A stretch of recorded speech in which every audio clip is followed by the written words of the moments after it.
నమస్తే, welcome to of the record. ప్రశాంతంగా ఉన్నటువంటి ఆ నియోజకవర్గంలో అధికార ప్రతిపక్ష పార్టీల మధ్య అగ్గి రాజుకుందా?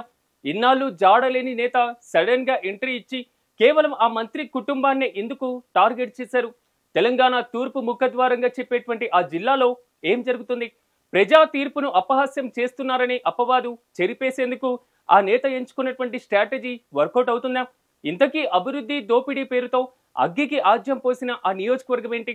మీరే చూడండి.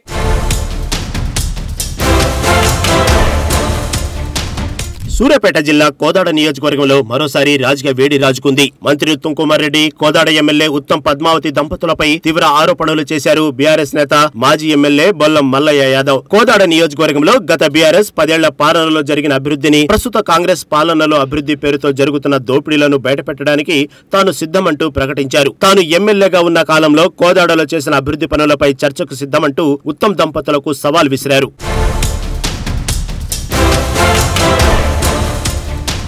అంతేకాదు, 2 సార్లు మంత్రిగా పనిచేసిన ఉత్తమ్ కుమార్ రెడ్డి నియోజకవర్గానికి చేసిన అభివృద్ధి ఏంటో ప్రజలకు చెప్పాలని డిమాండ్ చేశారు బొల్లం సార్. పనిలో పనిగా తనపై వచ్చిన విమర్శలు, ఆరోపణలని నిరాధారమని చెప్పుకొచ్చారు. అంతేకాదు, తాను బీసీ వర్గానికి వ్యక్తి అవ్వడంతోనే తనను టార్గెట్ చేశారంటూ ముక్తాయింపు కూడా ఇచ్చారట. ప్రజల ప్రేమే తన బలమని, ధనబలం లేకున్నా కృషి బలంతో ప్రజాసేవ చేస్తున్నట్లు తనకు తాను సర్టిఫై చేసుకున్నారు. తన హయాంలో కోదాడ కీర్తి పెరిగిందంటూనే ఎత్తిపోతల పథకాల దొంగతనాలు, లిఫ్ట్ పైపుల అవకతవకలు, కమిషన్ రాజకీయాల్ని ఉత్తమ్ దంపతుల దోపిడీకి నిదర్శన వ్యాఖ్యానించారు మల్లయ్య యాదవ్.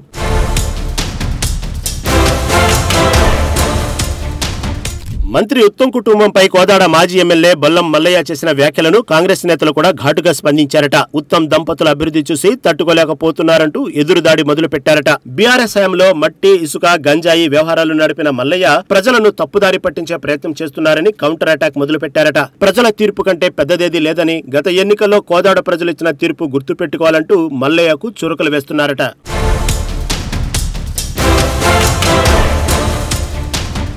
ఇన్నాళ్లు నియోజకవర్గంలో కనబడని మల్లయ్య స్థానిక సంస్థల ఎన్నికలకు ముందు తన ఉనికి కాపాడుకునేందుకే కోదాడలో కొత్త డ్రామాకు తెరలేపారన్న టాక్ కూడా బలంగా వినిపిస్తోందట. మొత్తానికి కోదాడ నియోజకవర్గ రాజకీయాలు ఉత్తమ్ ఫ్యామిలీ వర్సెస్ బొల్లం మల్లయ్య యాదవ్ అన్న చందంగా మారినట్లు ప్రచారం జరుగుతోంది.